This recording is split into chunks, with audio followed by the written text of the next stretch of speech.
O Senhor esteja convosco. Ele está no meio de nós. Proclamação do Evangelho de Jesus Cristo segundo Lucas. Glória a vós, Senhor. Naquele tempo, disse Jesus a seus discípulos: Eu vim para lançar fogo sobre a terra, e como gostaria que já estivesse aceso. Devo receber um batismo, e como estou ansioso até que isto se cumpra. Vós pensais que eu vim trazer a paz sobre a terra? Pelo contrário, eu vos digo, vim trazer divisão. Pois daqui em diante, numa família de 5 pessoas, 3 ficarão divididas contra 2, e 2 contra 3 ficarão divididos. O pai contra o filho, e o filho contra o pai. A mãe contra a filha, e a filha contra a mãe. A sogra contra a nora, e a nora contra a sogra. Palavra da salvação. Glória a vós, Senhor. Minhas ovelhas escutam a minha voz. Eu as conheço e elas me seguem. Irmãos e irmãs, celebramos hoje a liturgia do 20º domingo do tempo comum. E o Evangelho de hoje nos desinstala, porque ele toca-nos num vínculo bem forte, o vínculo familiar. Mas é necessário que nós compreendamos de fato o que Jesus está querendo dizer, para não cairmos no risco de uma interpretação fundamentalista ou rigorista. Portanto, vamos partir do contexto para entrarmos no texto. Jesus está caminhando com os seus discípulos para Jerusalém. E ele já tinha consciência de tudo o que lhe esperava quando chegasse na Cidade Santa. Porque ao longo deste caminho, diante da sua ação, da sua pregação, da sua palavra, das curas, milagres e prodígios que ele também realiza, ele já percebe a hostilidade e a rejeição a tudo isso, e a coisa tende agora a se afunilar, e terá o seu ápice onde? Em Jerusalém, local onde Jesus será julgado, condenado e morto. Partindo deste pressuposto, Jesus, no Evangelho de hoje, nos aponta para esta realidade. Jesus descreve a sua atitude diante da paixão, morte e depois, consequentemente, da sua ressurreição. Tendo este pressuposto inicial, Jesus vai reunir várias informações sobre a sua própria missão e, consequentemente, a urgência que os seus discípulos precisam ter para fazerem uma decisão, para fazerem uma escolha, ou seja, decidirem por Jesus. E partindo da decisão, da opção de vida por Jesus, deverão também estar atentos às consequências desta atitude ou desta decisão. Então, esta primeira explicação é para que vocês entendam o ambiente no qual Jesus está, o ambiente no qual Jesus fala, porque agora nós vamos para o texto, porque será ele a nos conduzir diante desta reflexão. Então, se você tem o Evangelho em mãos, tomemos os versículos 49 e 50. Vamos ler juntos? Naquele tempo, disse Jesus a seus discípulos: Eu vim para lançar fogo sobre a terra, e como gostaria que já estivesse aceso. Devo receber um batismo, e como estou ansioso até que isso se cumpra. Então agora Jesus nos apresenta de maneira parabólica, utilizando uma metáfora, dois elementos: o fogo e o batismo.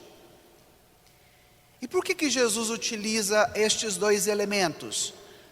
Porque eles remetem à questão que ele trata da paixão, e depois, consequentemente, são dois elementos que dizem respeito à escatologia, ao julgamento que acontecerá nos fins dos tempos.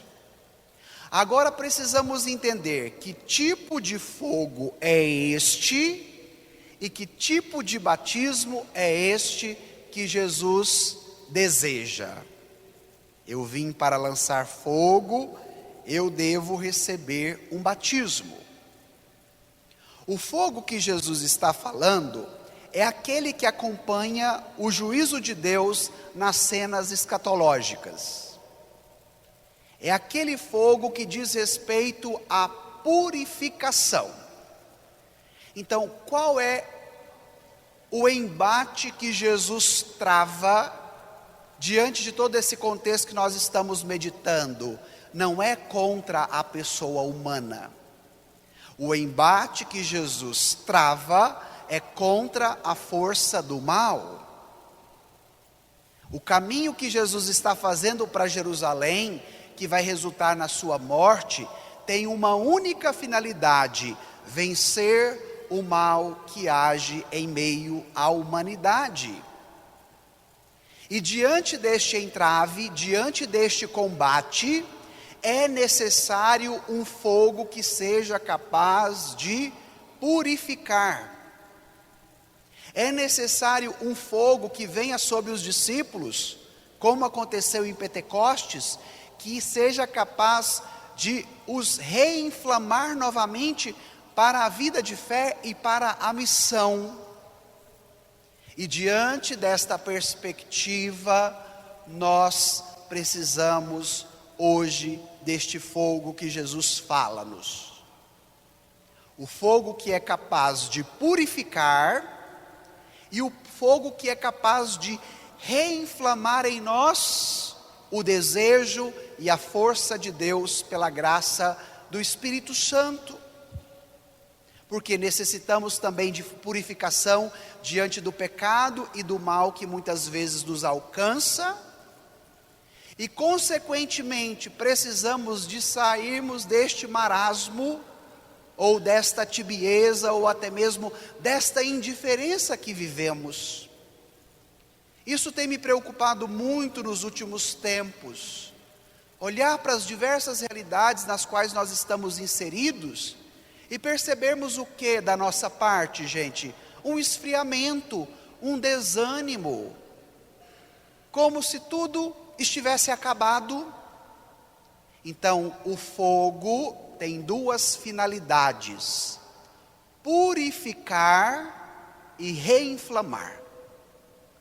Duas graças que nós também precisamos, não só para o final da escatologia, mas para a realidade que já vivemos aqui e agora. Depois Jesus aponta o batismo. Devo receber um batismo e como estou ansioso até que isto se cumpra. Então, que tipo de batismo que Jesus estava falando? O seu martírio. A vida dele doada na cruz em Jerusalém fez com que ele se entregasse inteiramente por amor a nós. E que tipo de batismo foi o batismo da cruz? Um batismo de sangue. E a partir do momento que ele está caminhando para Jerusalém, tendo consciência do que vai acontecer lá, e tendo discípulos que fazem uma opção por segui-lo, eles não poderiam ser privados disso.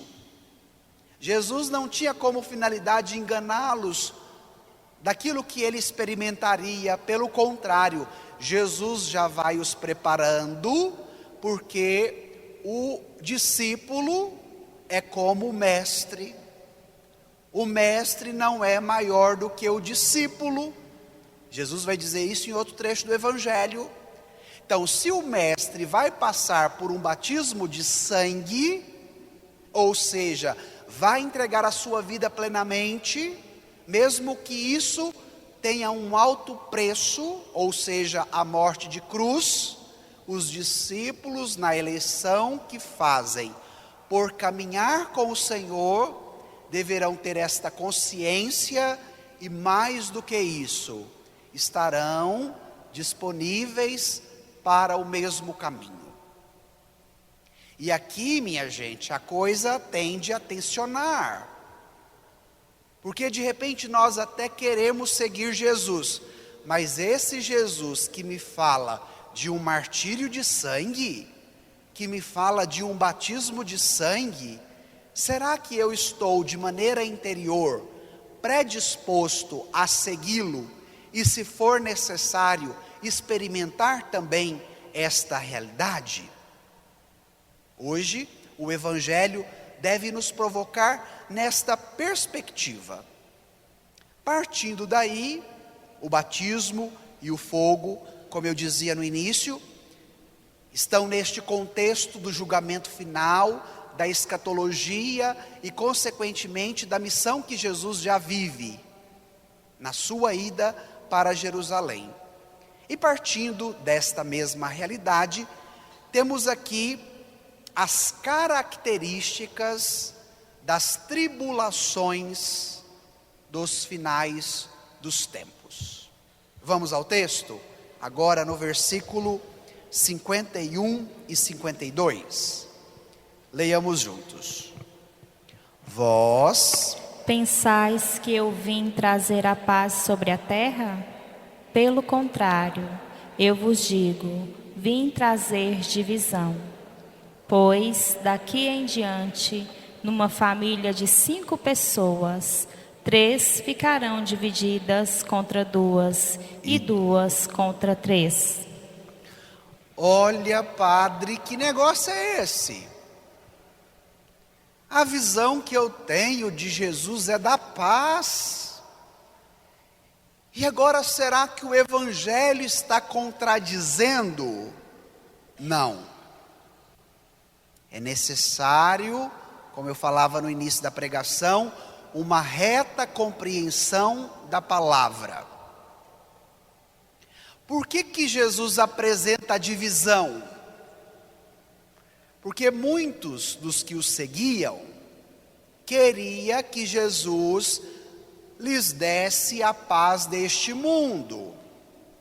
Há 2 semanas atrás ouvíamos a parábola do homem que Jesus vai nos contar. Porque um irmão chega para Jesus e diz a ele: fala para o meu irmão dar o que é meu. E aí Jesus nos contou aquela parábola. No domingo retrasado, outra parábola do homem rico, da mentalidade do come, bebe, descansa, aproveita.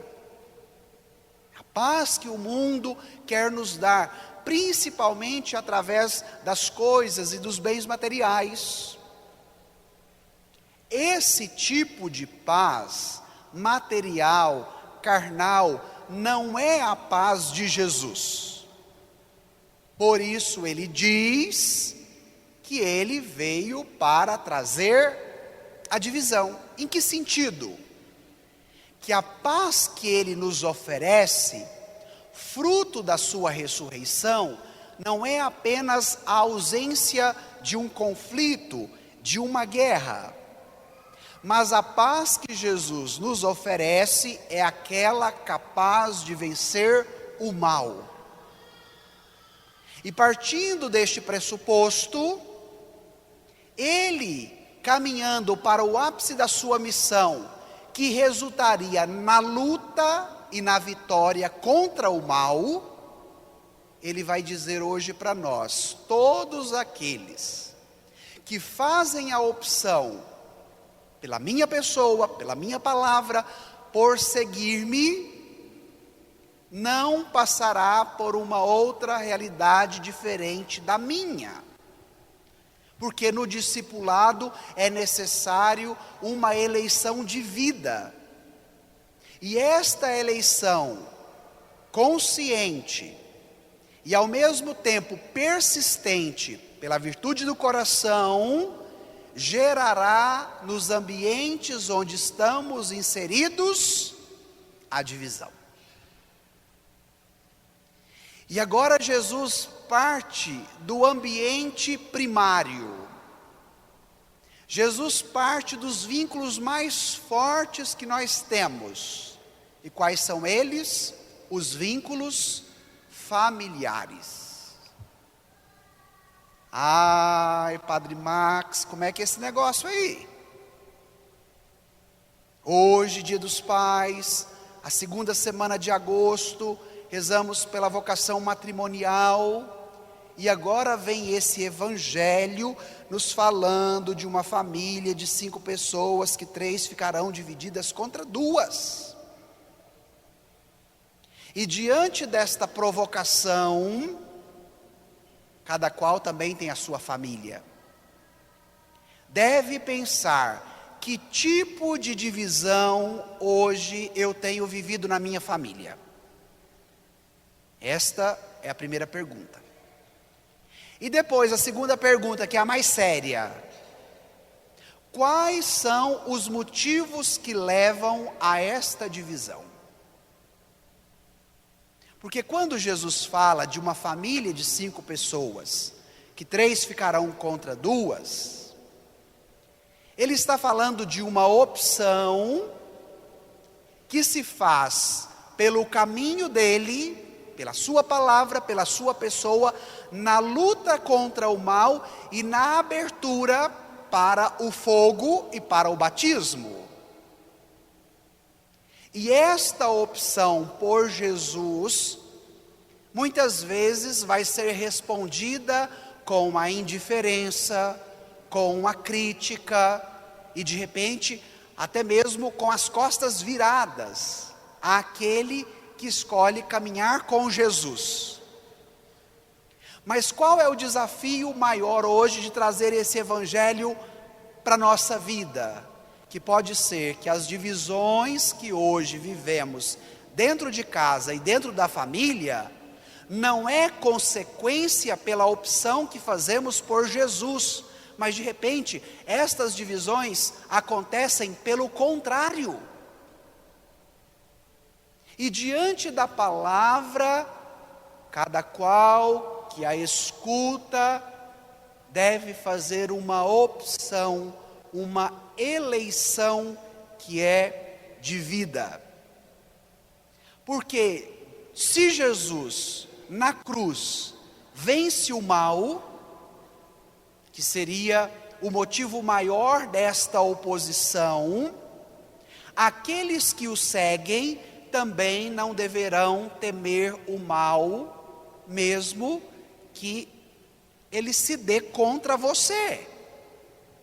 E partindo daí, a abertura, a verdadeira paz que só o Senhor pode nos dar. Então volto a dizer, a paz não é apenas a ausência de conflitos, mas a paz é a graça que o ressuscitado nos dá como chancela da sua vitória contra o mal. E o que nós precisamos hoje, nesse Dia dos Pais, para nossa família, diante das divisões que vivemos, e pode ser que muitas delas não seja pela opção que fazemos a Jesus, mas seja por causa de outros problemas. O que fazer, Padre, então, dentro da minha casa, no casamento, na relação com meu esposo, com a minha esposa, com os meus filhos ou com meus pais? Querermos estar com Jesus todos os dias da nossa vida. Não nos conformarmos à realidade da indiferença, da tibieza, do desânimo ou da falta de fé, que muitas vezes podem nos colocar dentro do buraco, mas nos abrirmos a uma nova realidade que é capaz de fazer a diferença. Padre, de maneira concreta, o que fazer? Aí a segunda leitura da carta aos Hebreus nos responde: irmãos, rodeados como estamos por tamanha multidão de testemunhas, deixemos de lado o que nos pesa e o pecado que nos envolve. Duas atitudes para a sua família. Duas atitudes para você que é esposo, esposa, pai, mãe, filho, filha. Olha como a palavra é prática. Deixar de lado o que nos pesa e o pecado que nos envolve. O que hoje te pesa dentro da sua casa? Que tipo de pecado muitas vezes te abocanha e te domina, te impedindo de progredir nesse caminho? E por fim, empenhemo-nos com perseverança no combate que nos é proposto, com os olhos fixos em Jesus, que em nós começa e completa a obra da fé. Então, Padre, se eu estou disposta a deixar de lado o que me pesa, e se eu estou disposta a deixar o pecado que me envolve, é necessário que eu tenha os meus olhos fixos em Jesus. Diante de tantas coisas que hoje te chamam a atenção, diante de tantas coisas que te distraem, diante do sono que te pesa e que te priva da escuta da palavra, olhos fixos em Jesus. Porque será Ele, pela graça da sua paixão, pela graça da sua ressurreição, que vai completar na vida de cada cristão a obra que um dia foi começada. E nesta perspectiva, esta obra nos alcança por primeiro, mas também é capaz de alcançar quem está à nossa volta.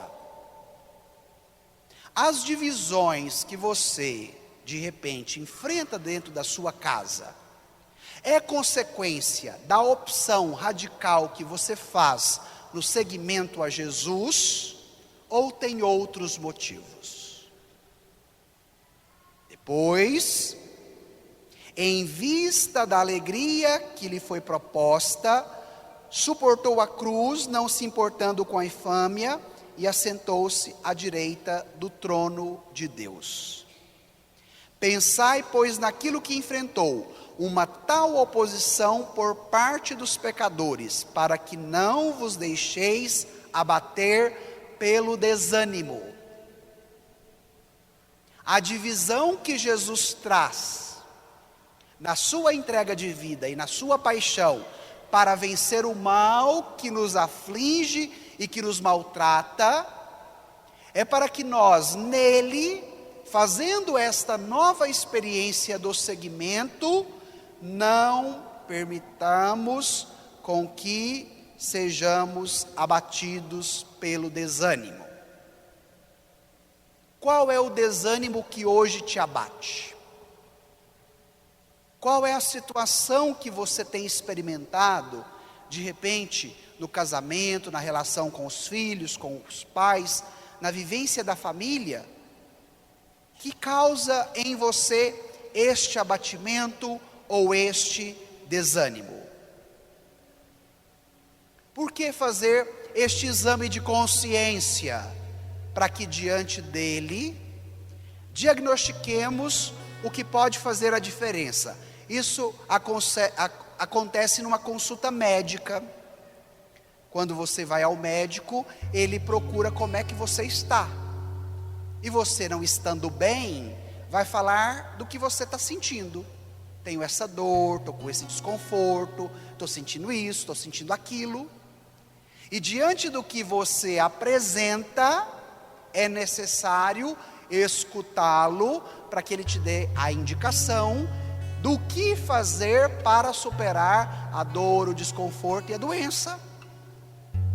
E hoje o Evangelho quer nos alcançar de tal forma, hoje a palavra de Deus quer nos alcançar de tal forma, fazendo este diagnóstico de como está a nossa vida, a nossa família. Para quê? Para recebermos a indicação de Jesus de como superarmos estas realidades, não permitindo com que o desânimo nos abata, não permitindo com que o pecado prevaleça, não permitindo com que aquilo que nos pesa nos leve para o fundo do buraco, mas nos abrindo a uma graça especial que é capaz de nos dar o fogo novo, que vai reacender e que vai nos reinflamar pelo dom do Espírito Santo. Nos abrirmos à paz que somente Jesus pode nos dar, que é capaz de vencer todo o mal e toda a divisão que se estabelece. De nos abrirmos a esta graça da obra que um dia já foi começada em nós e na nossa família, a obra da fé, para que ela também seja completada. Então, se você está aqui e você é pai, você vai pedir essa graça. Se você que está aqui é mãe, você vai pedir essa graça. Se você é filho, filha, está aqui hoje junto com o pai, com a mãe, ou com um ou com o outro, você também é convidado a pedir esta graça. Para que, olhando para a palavra de Deus e confrontando-a com a nossa realidade, principalmente familiar, permitindo com que o Senhor haja sempre e supere toda a maldade, todo o pecado que de repente prevaleceu. E se tiver que ter alguma divisão, que seja pela nossa radicalidade no seguimento a Jesus. Mais do que ter uma identidade meramente confessional, queiramos uma identidade evangélica, ou seja, alimentados pela força do Evangelho. Então vamos terminar esse momento de meditação da palavra, rezando pela nossa família. Como é que está a sua casa hoje? Como anda a sua relação com o seu pai, com a sua mãe? Você que é pai, como é que está a sua relação com a sua esposa, com os seus filhos?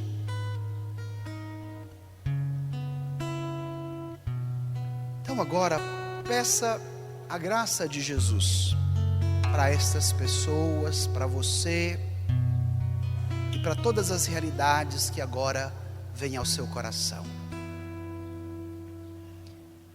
Peça a paz que é Jesus. Esta é a única paz que pode vencer o mal. Então, se tiver algum mal que de repente gerou divisão na sua família, peça a paz de Jesus. Qual é o fogo que hoje precisa purificar a sua casa? Peça também o fogo do Espírito Santo, que possa reinflamar o seu coração. Entregue todo desânimo, Entregue tudo aquilo que de repente te colocou no pecado. E vai pedindo para Jesus: complete a obra da fé que um dia foi começada no meu coração. Reze também por aqueles que muitas vezes já estão divididos dentro da sua casa, que de repente estão na indiferença e já não abrem mais o coração para esta palavra. Socorrei-nos, ó Senhor, vinde logo em nosso auxílio. Peça com fé o socorro de Deus para a sua vida e para a sua família. Peça o auxílio de Deus para a sua casa, para todos aqueles que vivem com você todos os dias.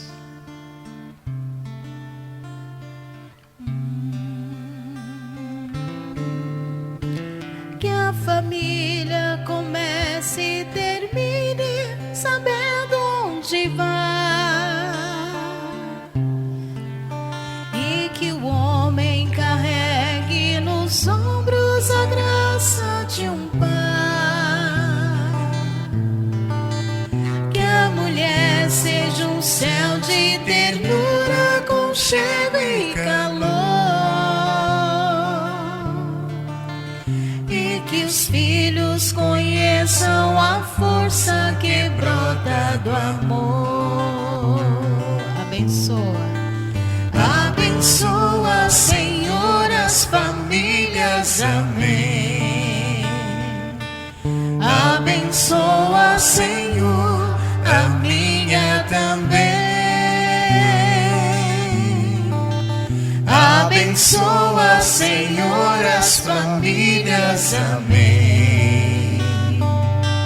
Abençoa, Senhor, a minha também.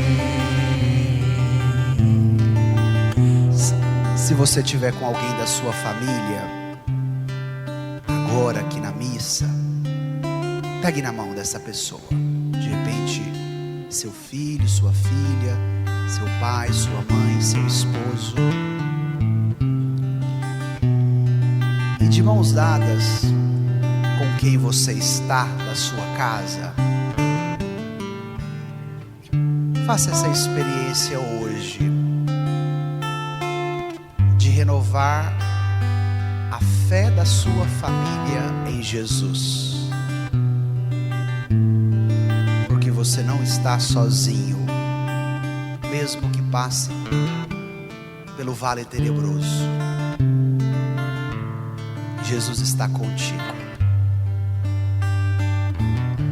E se Jesus está conosco, Ele nos ajuda a estarmos mais próximos de quem convive conosco. Então esse sinal de tomar a mão de quem convive comigo todos os dias e que está aqui na igreja agora, faz parte desta realidade da graça. Se de repente você veio sozinho, sozinha, não há problema. Pense agora nas pessoas com quem você convive. E nós vamos cantar novamente esta canção pedindo a bênção de Deus, não só para os nossos pais que celebramos hoje, mas para todas as pessoas da nossa casa, para toda a nossa família. Peça agora com fé a bênção que você precisa para a sua casa, a bênção que você precisa para a sua família, a bênção que você precisa para a vida do seu pai. Cantemos pedindo esta graça. Comece e termine sabendo onde vai, e que o homem carregue nos ombros a graça de um pai, que a mulher seja um céu de ternura, conchego e calor, e são a força que brota do amor. Cante pedindo esta bênção. Abençoa, Senhor. Abençoa, Senhor, as famílias. Amém. Abençoa, Senhor, a minha também.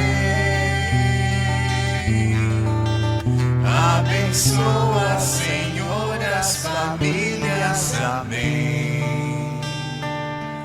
Abençoa, Senhor.